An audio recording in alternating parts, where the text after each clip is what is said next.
Sir आज मुमरा आए, doctor बाबा साहब अम्बेडकर का चौक का उद्घाटन कर रहे हो, मुमरा आने के नाते किस तरीके से देखते हो? मुमरा मतलब बहुत दिन के बाद मैं आया हूँ और यहाँ मुझे बहुत बड़ी खुशी है। मुमरा में मेन रोड पर मुमरा पुलिस थाने के बाजू में ही यहाँ हमारे भारतीय जनता पार्टी के विधायक एडवोकेट निरंजन डावखरे जिनके फंड से 15 लाख रुपए फंड देकर यह धम्म चक्र प्रवर्तन का कट्टा बनाया है। यह वाचनालय भी है, लोगों को यहाँ आकर बैठने के लिए, चर्चा करने के लिए और न्यूज़पेपर पढ़ने के लिए इसका बहुत अच्छा उपयोग होने वाला है। इसीलिए आज इसके उद्घाटन के लिए मैं मुमरा में आया हूँ और मुमरा की जनता का मैं आभार व्यक्त करता हूँ कि यहाँ सभी लोग आकर, रिपब्लिकन पार्टी या सभी हमारे अम्बेडकरी बहुत समाज के लोग हैं और भी कोई लोग यहाँ आ सकते हैं। हिंदू हो, मुसलमान हो, दलित हो, बुद्धिस्ट हो, उत्तर भारतीय हो, सभी लोगों को ये इकट्ठा जो है, ये तो है जय भीम का पट्टा, ये तो है जय भीम का पट्टा, इसीलिए ये है सभी लोगों के लिए इकट्ठा।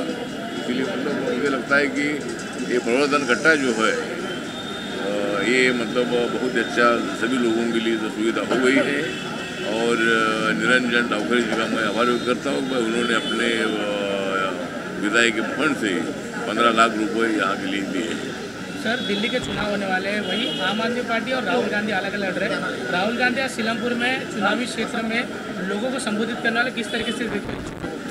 मुझे लगता है कि राहुल गांधी जी को अपने पार्टी का उम्मीदवारों को प्रचार करने का अधिकार है। हर एक पार्टी अपना प्रचार कर रही है।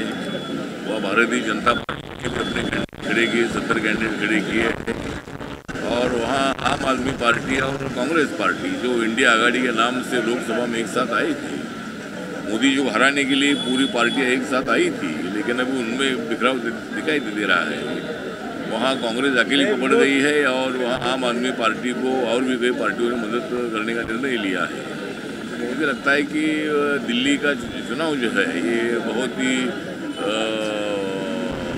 मतलब जो चर्चा का विषय है। और 3 बार केजरीवाल जी वहाँ के मुख्यमंत्री रहे, लेकिन दिल्ली वालों के लिए न्याय नहीं दिया है।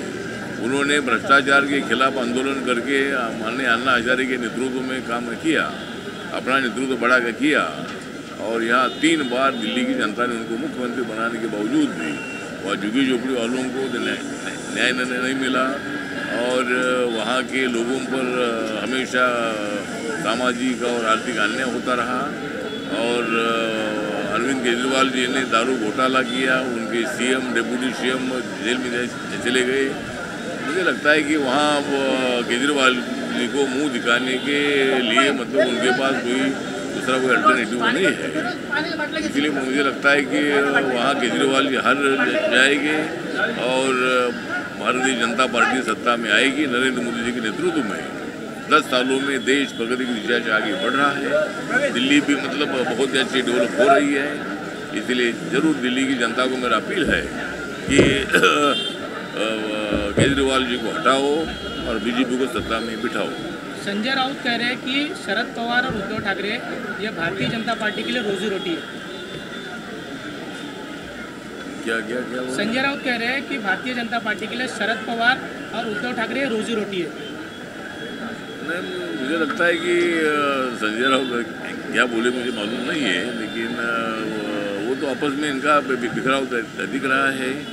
लोकसभा में एक साथ आई थी, विधानसभा में एक साथ थी, लेकिन महाराष्ट्र की जनता ने उनको नकारा है। महाराष्ट्र की जनता ने उनकी जगह उनको दिखाई है और बहुत ही मतलब वो हवा में थे, लेकिन अभी एकदम नीचे गिर चुके हैं।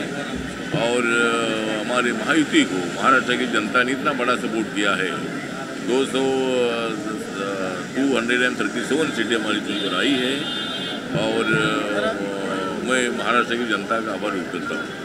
आपको लगता है कि उद्धव ठाकरे और भारतीय जनता पार्टी एक साथ आएंगे? क्योंकि जो चर्चा है सामने, ठाकरे भी मुलाकात कर रहे हैं, उद्धव ठाकरे ने भी देवेंद्र फडणवीस से मुलाकात की। हाँ, मुझे लगता है कि अगर उद्धव ठाकरे जी आते हैं तो कोई भी आते हैं तो हम लेने के लिए तैयार है। मतलब हमारा मिशन ये है कि भारतीय जनता पार्टी का मिशन, आरपीआई का मिशन, जो भी अपनी पार्टी में आते हैं उनको लेने का एक काम हम लोग कर रहे हैं। और उद्धव ठाकरे जी तो हमारे ही थे, वो हमको छोड़कर कांग्रेस एनसीपी के बाद चले गए थे। और वापिस आना चाहते हैं तो वापिस आ सकते हैं, उनका तो स्वागत है। सर जैसे कि आज आप मुमरा आए हुए हैं, मुमरा में सबसे बड़ा प्रॉब्लम जो है डंपिंग ग्राउंड, इलीगल तरीके से कचरा डंप किया जा रहा है और रात में जलाया जा रहा है। शहर वासियों को उससे ज़्यादा तकलीफ है, तो इन चीज़ों को लेकर आप क्या कहेंगे सर? मुझे लगता है कि डंपिंग जो होता है हर जगह पर डंपिंग होना ही चाहिए, क्योंकि कचरा लोग जहाँ रहते हैं वहाँ कचरा तो होता ही रहते हैं और उसको डंप करने के लिए उसके लिए डंपिंग होना चाहिए। लेकिन वो थोड़ा सा ने डंपिंग आज तक दिए ही नहीं है, इलीगल तरीके से जो रात में जलाया जा रहा है, बहुत तकलीफ है, बच्चे बीमार पड़ रहे हैं। और वही तो बोल रहा हूँ मैं, यहाँ डंपिंग मुमरा में मतलब बहुत सारी जनता रहती है और जहाँ भी लोग रहते हैं उसके आजू बाजू में डंपिंग होना चाहिए। मतलब जिधर भी कचरा जलाने से प्रदूषण बढ़ता है, लोगों को तकलीफ होती है।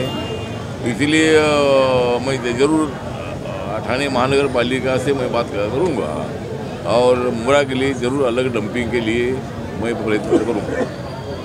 सर एक आखिरी सवाल, संतोष देशमुख हत्या मामले में मनोज जरांगे पाटिल कह रहे हैं कि देश के गृह मंत्री अमित शाह कहाँ है, कब उनके परिवार वालों को न्याय मिलेगा? संतोष देशमुख हत्या मामले में मनोज जरांगे पाटिल कह रहे हैं कि देश के गृह मंत्री अमित शाह कहाँ है, कब संतोष देशमुख के परिवार वालों को न्याय मिलेगा? अमित शाह काय करणार आहे? अच्छा, अमित शाह जी क्या कर रहे हैं? अच्छा, क्या कर रहे हैं? हाँ, मुझे लगता है कि अमित शाह मतलब इस केस में अमित शाह भी बहुत बड़े सीरियस है, गंभीर है और देश में कई भी क्षेत्र की घटना घटती है तो उसका संबंध जरूर मतलब भारत सरकार से भी आता है। लेकिन ये मतलब यहाँ जो महाराष्ट्र की होम मिनिस्ट्री है, इन्होंने यहाँ पूरी कार्रवाई की है। जो 8 आरोपी है उनके ऊपर मौका भी लगा है और मुझे लगता है माननीय देवेंद्र फडणवीस जी के नेतृत्व में मतलब सही कार्रवाई चल रही है और सभी आरोपियों को फांसी होनी चाहिए। जो मतलब वाल्मीकि कराड़ है, उन्होंने इतनी गुंडागर्दी मतलब बरेली और बीड जिले में की थी, तो लोगों के सामने इतना बड़ा मतलब एक गंडी मांगना, इतनी दादागिरी करना ये लोगों के सामने आया है। इसलिए वाल्मीकि कराड़ और बाकी के जो सभी आरोपी है इनको फांसी की सज़ा होनी चाहिए, तो ही बीड जिला शांत हो सकता है। बीड जिले का जो स्थिति है वो बदल सकती है। तो ज़रूर हम संतोष देशमुख के फैमिली के साथ हमें संवेदना है और सभी आरोपियों को फांसी मिलनी चाहिए, यही हमारी मांग है।